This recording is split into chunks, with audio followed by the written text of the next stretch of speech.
السلام عليكم ورحمة الله وبركاته.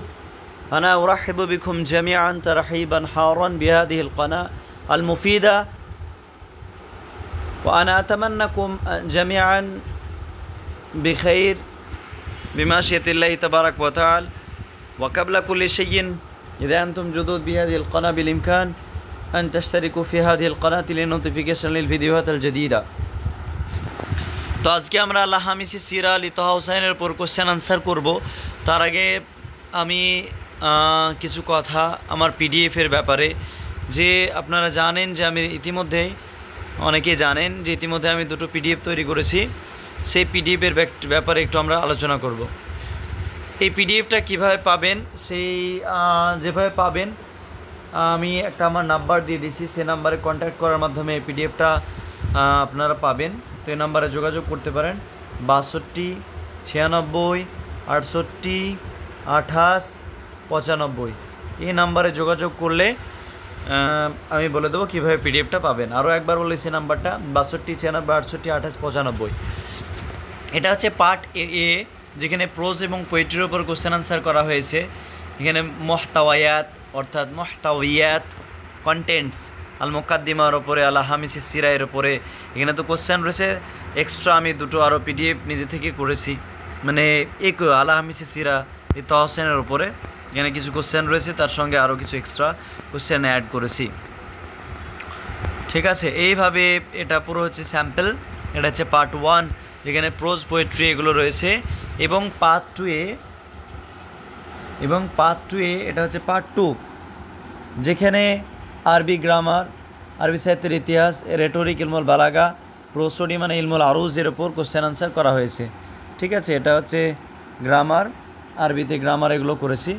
হ্যাঁ, তো খুবই গুরুত্বপূর্ণ এসএসসি এক্সামের জন্য। তো এই পিডিএফ দুটো আপনারা নিতে পারেন। এবার আমাদের মূল আলোচনায় ফিরে আসি। আল হামিসি সিরা আলী তাহা হুসাইনের ওপরে আলোচনা করবে। এখানে আমি উত্তর ইন্ডিকেট দিয়ে দিয়েছি। এখানে প্রথম কোশ্চেন মানিল্লাদি রাফিল মানামি ইয়াহফুরা জমজম, যে কে স্বপ্নে দেখেছিল যে সে জমজম খনন করছে। Who saw in the dream to dig Zamzam, তো আব্দুল মুত্তালিব। ঠিক আছে, এই ঘটনা আল হামিসি সিরা এই গ্রন্থে রয়েছে, যেটা আমি পড়েছি, অলরেডি পড়ে নিয়েছি বইটা। বেশ অনেকটা চ্যাপ্টারই পড়েছি। তো তারপর এখানে বলা হচ্ছে মাদা ওয়াজাদ আব্দুল মুত্তালিব হিনা হাফারা জমজম, যখন আব্দুল মুত্তালিব এই যে জমজম খনন করছিলেন তখন কি পেয়েছিলেন। What did Abul Muttalib find when he dug Zamzam. তো মাউন সফিউন ছিল আসলে, কিন্তু এটা নাকেরা হওয়া অবস্থায় তে যে শেষে ইয়া থাকে ইসমে মানকুসের, সেটা হজব হয়ে যায়, যে মাউন সফিন হয়ে গেছে, পিওর ওয়াটার পেয়েছিলেন। 3 নম্বর কোশ্চেন মানিল্লাদি ইখতারাতহুল কারা লিয়াতবাহু Abdul Muttalib was chosen by the Lord for sacrifice, অর্থাৎ কাকে কী করা হয়েছিল, চুজ করা হয়েছিল স্যাক্রিফাইস করার জন্য। তো আবদুল্লাহকে। ঠিক আছে, মানে জবাই করার জন্য। কি আব্দুল মুত্তালিব তিনি মানত মেনেছিলেন, যদি আমার 10 জন সন্তান হয় তাহলে আমি তাদের মধ্যে থেকে একজনকে কুরবানি দেব। তো সেই মানতের ব্যাপারে এখানে কোশ্চেন করা হয়েছে। পরবর্তী কোশ্চেন কামা আদাদুল ইবলি আল্লাতি দুবিহাত ফিদা আন লি আবদুল্লাহ, আবদুল্লাহর কারণে ফিদিয়া হিসাবে আবদুল্লাহকে জবাই করার পরিবর্তে কটা উটকে জবাই করতে হয়েছিল ফিদিয়া হিসাবে। হ্যাঁ, how many camels were sacrifice instead of Abdullah, তো 100টা। ঠিক আছে, তারপর পরবর্তী কোশ্চেন মাইসমুন নবী সাল্লাল্লাহু আলাইহি কাবলাল বাআথাতি in the Quraish, what was the prophet সাল্লাল্লাহু আলাইহি ওয়াসাল্লাম কল্ড বিফোর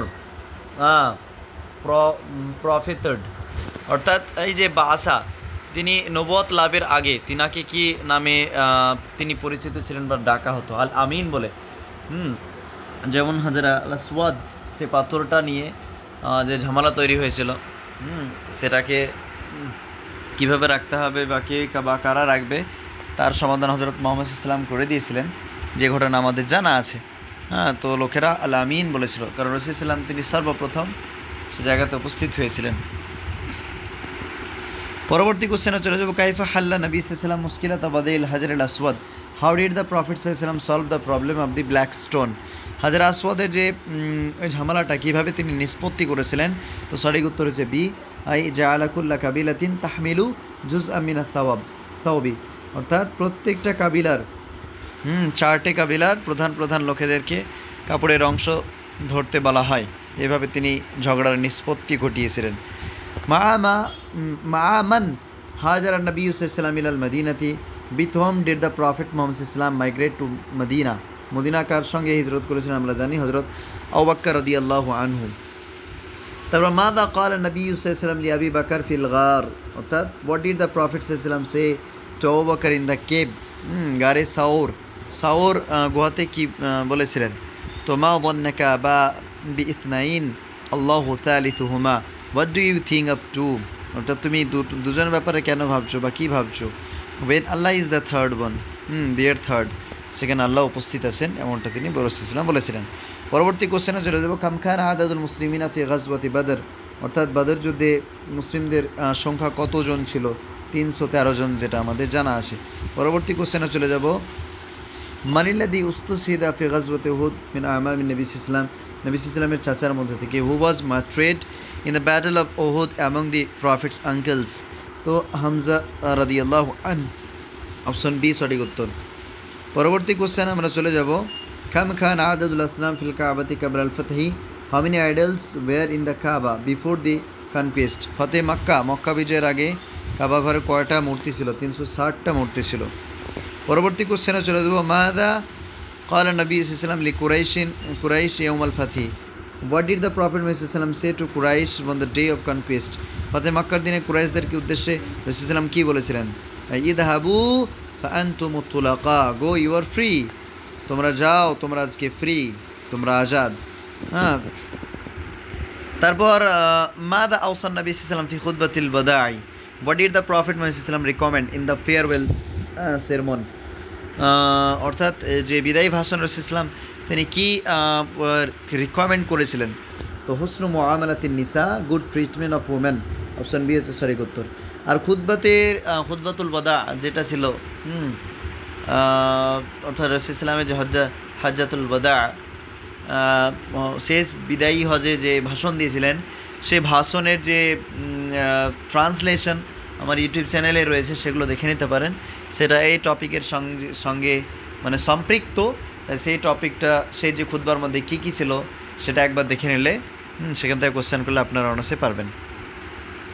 তারপর এখানে বলা আছে, মাদা তারাকা নবী সাল্লাল্লাহু আলাইহি ওয়াসাল্লাম লিল উম্মতি বাদা, অর্থাৎ রাসূলুল্লাহ সাল্লাল্লাহু আলাইহি ওয়াসাল্লাম তিনার পরে উম্মতের জন্য কী রেখে গেছেন? হোয়াট ইজ দ্য প্রফেট সাল্লাল্লাহু আলাইহি ওয়াসাল্লাম লিভ ফর দি উম্মাহ আফটার হিম? তো কিতাবুল্লাহি ওয়া সুন্নাতিহি, আল্লাহস বুক অ্যান্ড হিজ সুন্নাহ, আমরা সকলে জানি।